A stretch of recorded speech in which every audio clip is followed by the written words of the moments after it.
Preacher Kimberly Long tells a story of the beginning of one of her Lenten sermons. Entering church on Ash Wednesday, Nora Gallagher encounters a friend who, when asked what she is giving up for Lent, quips, "Well, Anne's giving up drinking, Terry's giving up chocolate, and I'm simply giving up." Ever feel like that? Just giving up? Life is full of disappointments that make us feel like giving up. Reality often doesn't match up with our expectations and dreams, and we don't always get what we worked so hard to get. So we are disappointed and discouraged when things don't go our way. Disappointments can range from mild disappointments, like the time you wanted to go out for pizza, but everybody else wanted Chinese food. Or it could be a major setback, like the time when you didn't get that raise or the promotion at work that you had worked so hard to get. Many years ago, I decided it was time to to answer God's call to ministry. It had been 8 years since I graduated from seminary, and I had been busy having 3 babies. But now that my children were no longer so young, I applied to become an ordained pastor, which included writing several papers and going to an extensive interview by the Conference Board of Ordained Ministry. So I so wanted to be approved and to begin to follow God's call, but it was not to be. After the interview, I received a call late one night that there weren't enough clergy openings, and I had ranked too far down on the list to be approved. I was not going to be ordained.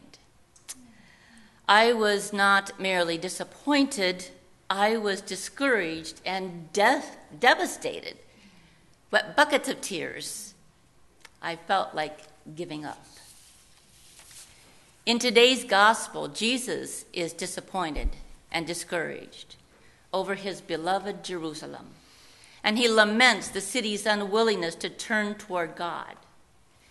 As you may know, he's on his way to Jerusalem, where you know what's going to happen, and some Pharisees have warned Jesus not to go there because Herod wants to kill him. And Jesus reacts initially with anger. "Go and tell that fox that I must finish my work," he says. Because Jesus is determined to continue the work that God called him to do, even though he knows it will cost him his life. And then we have this beautiful lament over Jerusalem. He laments all the violence done over the years to the prophets, those who have sought to follow God's way. He describes the yearning, wooing, loving, pleading heart of God. How often has God extended the invitation to people to be in a relationship with God, and they have rejected him? Jesus likens his love to that of a mother hen. "Jerusalem, Jerusalem, the city that kills the prophets and stones those who are sent to it. How often I have desired to gather your children together, as a hen gathers her brood under her wings, and you were not willing." Can you hear the disappointment, the discouragement, the grief in Jesus' toned voice? I found the following quote in one of my preaching resources. It's attributed to Liz Colgan Aaliyah. Not sure I pronounced her name right. I can't tell you who she is exactly, but she writes beautifully. And she says, and I quote, "And so God grieves. God grieves with acute grief. God grieves with chronic sorrow, the lasting ache that pierces the hearts of loving parents raising impaired children. God grieves the loss of expectations. God still cares and laughs and loves, but grief creeps over God unannounced, and God grieves. God grieves the child that was to be. God grieves the loss of that human being created good in the garden. It might be that God rages inwardly, wanting to have those dreams for these human creatures fulfilled, but knowing that it is not going to be possible. It might be that God blamed God's self for creating human beings with the impairment of choice. And it might be that God feels a deep, searing pain of awareness of what is about to happen. But you would not, and God grieves. God could have uttered harsh words and horrible lamentations out of wrath and disgust with the people, with their unbelieving and choice to turn away. But the grieving Son of God turns towards us before the gates of Jerusalem, and out of God's whole heart pours this grief. How often I have desired to gather your children together, as a hen gathers her brood under her wings, and you were not willing. Unquote. When have you been disappointed or discouraged? Maybe it was some time when someone didn't return your love. Unrequited love is a painful thing. Or maybe it was when your son or daughter went down the wrong path and you had tried so hard to teach them the right path. How do you deal with that disappointment? How do we deal with those situations that leave us feeling discouraged and abandoned and like giving up? Well, I think we can learn a little bit from the example of Jesus. First of all, pray. Share your disappointment with God. Jesus often went away to a quiet place to pray, to be alone with God, to tell him about his sorrows, his concerns, his hopes and dreams. So pray, tell God how you feel, and God will grieve with you. God will gather you in his arms and comfort you, no matter how a mistake happens, whether it's your fault or someone else's fault, or how much hurt there is. God longs to help us and to care and protect us and to lead us to make good choices. A little girl was sent on an errand by her mother. She took much too long in coming back. The little girl explained that on her way she had met a little friend who was crying because she had broken her doll. "Oh," said the mother, "then you stopped to help her fix her doll?" "Oh, no," replied the little girl. "I stopped to help her cry." So when you are disappointed, pray. Share your disappointment with God because God cares enough to grieve, to cry with us. Secondly, persevere. Try again. Don't rack yourself with guilt because others would not accept what you have to offer. Have the courage to express your thoughts and feelings about the situation. Take a stand. Don't flee and don't give up. Many of those who have risen from failure to real achievement have ignored the rejections they faced. In 1902, the poetry editor of the Atlantic Monthly returned a sheaf of poems to a 28-year-old poet with this curt note: "Our magazine has no room for your vigorous verse." The poet was Robert Frost. In 1905, the University of Bern turned down a PhD dissertation as being irrelevant and fanciful. The young physics students who wrote the dissertation, Albert Einstein. In 1894, the rhetoric teacher at Harrow in England wrote on the 16-year-old's report card, "A conspicuous lack of success." The 16-year-old was Winston Churchill.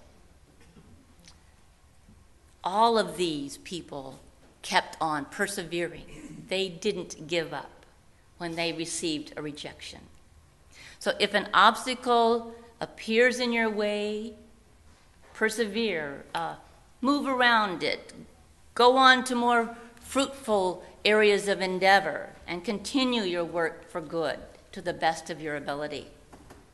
A boy was collecting the money owed by subscribers on his paper route. He knocked on the door of a house occupied by an elderly couple. But the boy was treated very rudely and brusquely. "Go away. I don't care about your paper. My wife is dying." Instead of running away like a wounded hound, the boy went to his pastor and told him of his encounter. "Could you go and see if you could help them?" the little boy asked. Well, the pastor knew that a cold call would probably not do very much good, but how could he resist the earnest plea and this request of this caring young boy, this parishioner of his? So the pastor went to the house and knocked on the door and was offered a rather rude welcome, just like the young boy had been. Before the door was slammed in his face, however, the pastor shoved one of his business cards toward the angry man, saying, "If you should ever need me, don't hesitate to call." About 3 weeks later, the pastor got a call from this man saying, "If you still want to come over, you can." Well, during this visit to this dying woman, she said, "I hear that when you Christians gather, you drink wine and eat bread, and that God is with you." And that opened the door, and the pastor was able to share the gospel with her and prepare her for baptism, her first communion, and life eternal. A dying woman experienced new life because a young boy and his pastor refused to let rudeness and rejection stand in the way of what they knew was right. Together they met the challenge with the love of God.